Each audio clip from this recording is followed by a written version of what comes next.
Gandang buhay.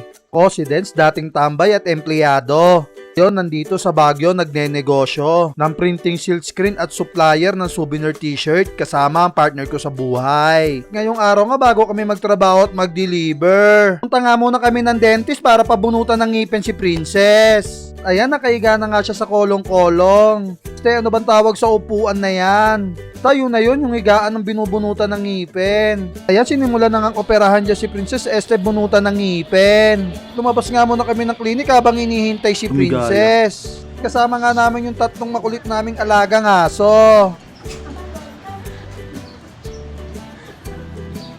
Naku, hindi alis yan sa mama mo.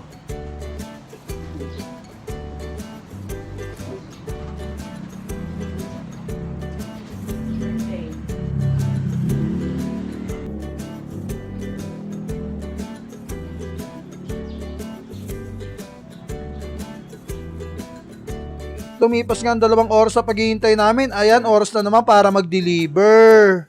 Ayan, nasa biyahe na nga kami niya papuntang pasyalan. At lumipas nga ang mahabang maigsing oras. Ayan, nandito na kami sa pasyalan. Ayan, nagbababa na nga ako ng mga sako dyan para dalhin na lahat ng mga order ng customer namin. Shoutout sa lahat ng customer namin. Alam nyo na kung sino-sino kayong lahat.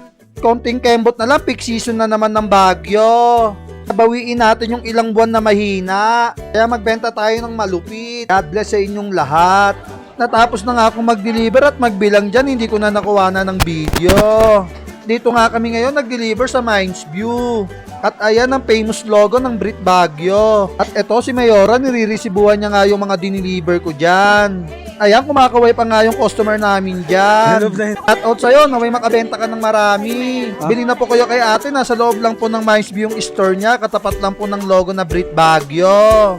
Ito naman yung isang sales lady rito sa Baguio, mahihain. Lumabas ka dyan at magbenta. Onion rings. Mahihain pala ito eh. Saan sila? Oh, yan oh. Mothership. Legit. Yan ang mga ano dito, legit sa Mines View. Punta na kayo dito, ano to eh. 102 t-shirt. Pagkalabas ko nga ng Mines View, ayan, nakita ko nga si Doraemon and Friends. Shout out sa inyong tatlo, sana makarami kayo ng tip. At ayan, nasa biyahe na naman kami papunta sa ibang customer namin. At ito nga ang eksena ngayon rito sa Mansion Park, medyo may mga turista. Sure, sa mga susunod na buwan, dagsana ang tao rito sa Baguio. Ayan, may pa-fountain pa nga rito.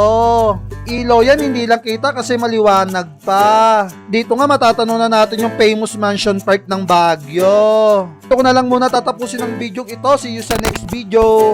Gilang natin lupitan. Kayaan mo lang yung mga taong hindi naniniwala sa'yo. Ito lang sa kung anong ginagawa mo, basta masaya ka. Peace out!